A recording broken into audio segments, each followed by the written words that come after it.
Eis que venho fazer com prazer a vossa vontade, Senhor. Salmo 39. Um bom dia. Em nome do Pai, do Filho e do Espírito Santo. Amém. Recorramos sempre à poderosa intercessão de Maria Santíssima, nossa Mãe, e de São José, o Justo. Na primeira leitura de hoje, a carta aos Hebreus, capítulo 7, dos versículos 25 ao 28, depois capítulo 8, dos versículos 1 ao 6, fala sobre o sacerdócio de Cristo e que o sacerdócio de Cristo não só substitui o sacerdócio levítico, mas o transcende, oferecendo salvação plena e definitiva. É o que nós temos no versículo 25. Jesus é capaz de salvar para sempre aqueles que, por seu intermédio, se aproximam de Deus. E a salvação sempre e tão somente, assim como unicamente, vem por meio de Jesus. Não são santos e nenhum outro ser humano que pode aproximar de fato o ser humano plenamente de Deus e obter a salvação. Enquanto os sacerdotes do Antigo Testamento estavam limitados pelo tempo e pela natureza humana, Cristo, sendo eterno e sem pecado, exerce um sacerdócio eterno e perfeito.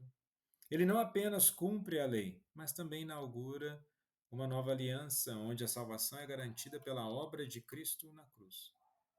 Em nossa vida cotidiana, essa passagem nos lembra da total confiança que podemos ter em Cristo, nosso intercessor e mediador, que, ao contrário dos sacerdotes humanos, está sempre diante de Deus intercedendo por nós de forma eficaz e eterna. E isso nos dá esperança e segurança, sabendo que a salvação é garantida por um sacrifício perfeito e eterno. O que muitas vezes nós temos que ter cuidado é de uma religiosidade mágica ou uma religiosidade instantânea, a qual quer a todo momento e a qualquer custo resolver os problemas da vida, ou por assim dizer, os problemas existenciais. Vejamos, no mundo nós teremos tribulações, desafios, dificuldades, como nosso Senhor avisou, mas ter as tribulações e dificuldades não quer dizer tão somente que é um teste de fé ou que nós não temos fé. Faz parte da nossa caminhada, nosso existir, estar em desafio com as questões do mundo, com as questões da vida. O que nós não podemos perder é o foco na esperança e segurança. E no evangelho de hoje, em Marcos capítulo 3, os versículos 7 ao 12, temos sinais maravilhosos realizados por Jesus, que atraíam multidões de todas as partes da Palestina.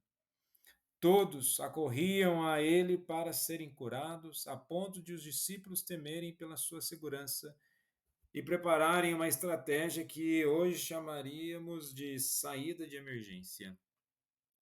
Jesus, porém, continua sua missão, incansável, na sinagoga, nas casas ou à beira do lago.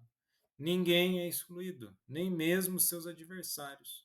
Fato curioso é que são os espíritos impuros a reconhecer a divindade de Jesus, proclamando: Tu és o Filho de Deus.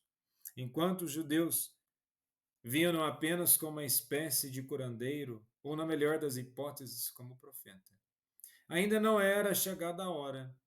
Então vejamos que, num contexto, toda a missão de Jesus traz a dimensão da graça, da cura. E no contexto do texto, o que nós temos é exatamente uma preocupação dos discípulos com Jesus, é uma preocupação humana. E com isso, nós temos que analisar que Jesus se retirou dos fariseus ameaçadores, mas que ele não se retirou de seu povo Israel. E a necessidade dessa precaução é mostrada claramente no capítulo 3, versículo 10. Ele curou muitos de modo que as pessoas se apertavam ao redor dele para tocá-lo. Havia de fato muitos que eram atormentados por espíritos imundos. E Marcos usa aqui uma palavra notável. Muitos sofreram açoites, E no capítulo 5, né, do versículo 29, a palavra é usada para o sofrimento da mulher com a descarga de sangue.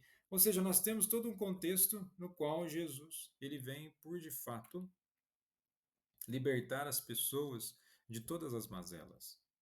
E naquilo que diz respeito aos espíritos imundos, que são esses que reconhecem Jesus, eles fazem o que o povo deveria ter feito. Prostaram-se diante dele e confessam que ele é o único e filho de Deus. Eles até gritam isso, no entanto, esse reconhecimento não é uma confissão que implique um pedido de ajuda. Eles reconhecem a realidade da vinda do Filho de Deus e temem, mas permanecem imundos e avessos a fazer boas obras. Simplesmente só reconhecer ou buscar entender que Deus é bom, começar a ter a sensação que Deus é bom, justo e belo, isso não é o suficiente.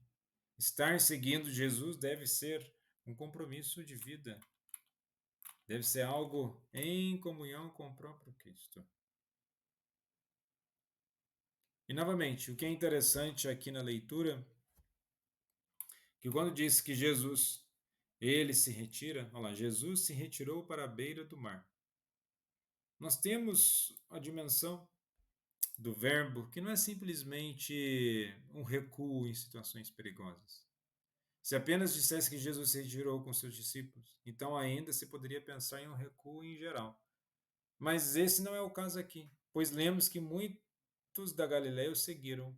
E o verbo retirar deve, portanto, ser entendido em conexão com o versículo anterior, do capítulo 3, versículo 6. Jesus se afasta da ameaça dos conspiradores em Cafarnaum e se volta novamente para a costa do mar Galileia.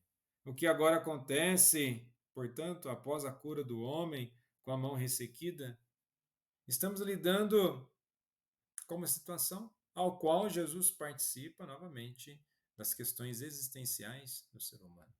E é isso.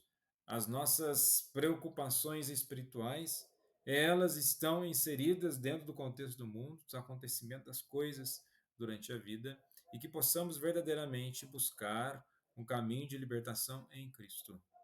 Se assim cremos, além da libertação, devemos pedir cura e pedir constância no nosso propósito de conversão. Jesus, manso e humilde de coração, fazei o nosso coração semelhante ao vosso.